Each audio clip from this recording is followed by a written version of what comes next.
Hey people of the free world, it's David back with you. We've got a lot of options today in terms of wheels. We have so many different, we've got 4 different tire sizes right now. It's just kind of the way the world works when you're on a budget. So, by the way, if you are thinking about painting your rims, for example, I painted this one black, and then I cleared out the edge there. I would say don't do it unless you're doing Plastidip. The problem with this paint stuff is that when I went from this nice glossy factory finish to the flat black, and then when it started getting chips I wanted to go back to the aluminum finish, which I really enjoyed, and I used a paint stripper. Well, the paint stripper also took off the aluminum finish. It's like a weird gloss. It turned it all into a jelly, and so I'm left with this like really rough bare aluminum, and it's very ugly. I didn't actually think that those things were coated, but there's a special coating on these wheels to give it that shine and smoothness. So, lesson learned there. If you're going to do it, Plastidip it. I know a lot of people swear by that product, and I'm about to be one of them. Okay, we've got our dimensions here. You'll have to bear with me for the math.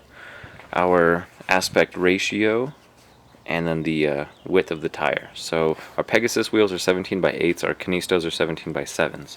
So for the front on the pegs, we've got 235/45, which is a 105.75 millimeter sidewall height, which is right there.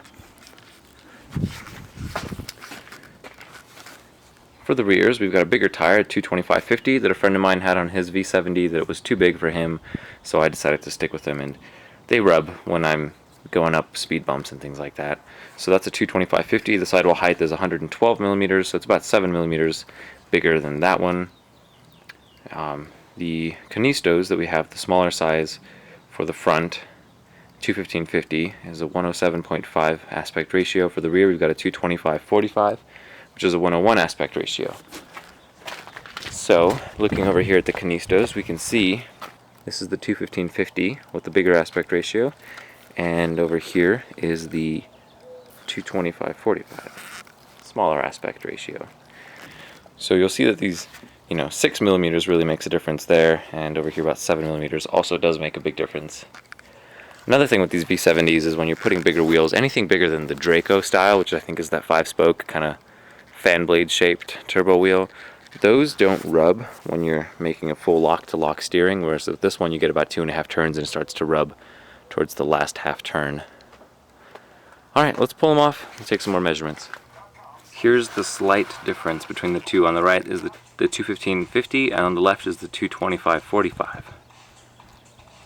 It's a pretty big difference if you're, dealing with such tight clearances. Another spot that's also a problem, on the inside here, it rubs, which is why I've got this 5mm spacer on here. Seems to help a lot, especially with these offsets on these Volvo wheels. By the way, what is the offset on these wheels? Let's find out. Our Canisto here is measuring right around 6 inches. Our Pegasus wheel is about a 1/4 inch bigger. So this R wheel, 17 by 8 with the Pirelli Snow Sport tire, which is the 225/50 R17, weighs 48.8 pounds. That's a lot. Let's weigh the Canisto and compare. And then we'll also weigh the Steely on the Volvo to compare. 41.2 pounds for our Canisto. It's got a Continental Contatac or ContiPro contact tire, 225/45 R17. It's also a 17 by 7. That's 1 inch wider, 7 more pounds. Just for fun, I measured the weight for Arthur's wheel. This is the 225/45 17 for the front, and actually I think this is the rear, and it was 42.6 pounds, so just over the Canisto by 1 pound. If you're all wondering why IPD sells the rear-wheel drive spacers, what exactly does not fit with these wheels, on a 240 the issue is this gas tank piece here, and of course that fender wall there.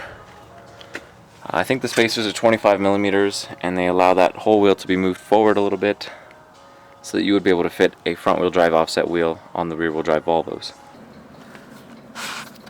Here's another look at where it interferes.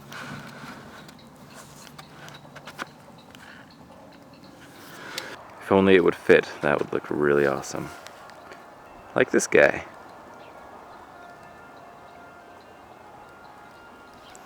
Well, unless I get some spacers, not going to make that work. Looking at the back of the 240 wheel, you can see that the offset is a lot closer to 0, whereas that one's got a pretty high positive offset, which means that it's further away from the center of the wheel going out, which is what pushes the rest of the wheel in.